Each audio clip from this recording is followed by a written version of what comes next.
So, Dick, our episode today is on baptism. Why don't you just give us a quick or long rundown on baptism, summary of kind of where the tradition comes from, some of its roots, and how it kind of plays itself out within our tradition.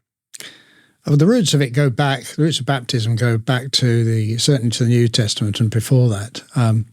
We see baptism being a sign of a number of things. In one sense, it's cleansing. So the water itself, being water, is a medium for cleansing things. And so when Jesus was baptized, he went to the River Jordan.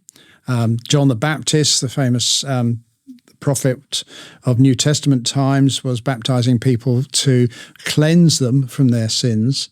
But also going down into the water and then coming back up again is a symbol of rebirth as well. So there's multiple levels of understanding of what baptism is. And within the church, it is also very much a symbol for the church overall, that this person, this child or this young person or even an adult is coming into full membership of the church. Now, one of the nice things about St. Matthew's is that you can just pitch up at St. Matthew's on a Sunday, sing the hymns, follow the worship, come up to the front, take the bread and the wine, sit down. Nobody jumps on you. Mm-hmm. It's a very non-jumpy church. Mm-hmm. Nobody sort of puts you under any pressure, and you can sort of be like that and just sort of become a part of that community. Join us on a Wednesday if you want to for our social time as well. Join us after the service for coffee and feel very comfortable and welcomed. I mean, it's a very, very welcoming church. And I think that's what a lot of people say about us. No pressure. But then sometimes people sort of begin to feel, well, I need a little bit more. So I need to feel more involved with the community and more at one with the community. And baptism is a way of doing that. It's a membership right, if you like. Do you remember years and years ago, if people were doing like a cruise to Australia, when you cross the equator, there would be some sort of crazy festival on the ship, wouldn't there? And there would be sort of a lot of water and dressing up and all that sort of thing, because an initiation to the fact that you've crossed the equator. Well, we kind of don't do it quite like that, but we do a sort of a means of ensuring that people feel that they are now part of the membership of the church, full membership of the church. And also the church itself then recognises that that's what that person is. They've crossed that little Rubicon. They've crossed the equator.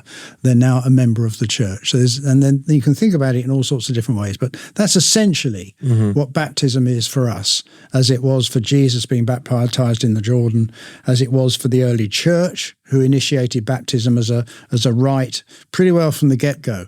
They would go out as Paul did, as Peter did. They would meet new people who would accept Jesus, and then they would be baptized. It was a sign. Water, death to sin, rising to life. It's interesting that you mention membership. That just reminds me of as a teenager or young adult at the church I grew up going to. There were membership forms that you would have to complete and there was like a whole membership class, and I just didn't understand it. I was like, I have gone to this church since the week I was born. People know who I am. My family's been here for years. Why do I need to fill out a membership form? I've been baptized by someone in this church. And it just really didn't make a lot of sense to me. But hearing you explain baptism in that way, as that is your membership or welcoming or whatever, however you want to think of it, into the church, that makes more sense to me. Yes. So thank you for explaining it like that. Yeah, I was thinking the way that you relate to the church could be on several levels. As I said, you can just turn up and be part of the community and not get too involved, but still enjoy and be welcomed by the other people. But then there's that. Those people want to go to the next level. They want to begin to understand. So baptism is also an opportunity to then start to understand your Bible a bit better, to sort of understand the more more of the Christian faith and what it really means, and more of a commitment. So you're committing yourself now to the church in a little bit more, and that may well then come out in ways in which you might offer yourself a service in the church as well. But that's the good thing about the church. Nobody's forced to go to these other levels. You just naturally gravitate through it as you sort of are welcomed by the church, loved by the church, and feel part of the fellowship. So I think one interesting part about the Anglican Church, and it's not exclusive to the Anglican Church, but in our tradition, we will baptize infants who would certainly not be thinking of on the same terms in terms of involvement in the church.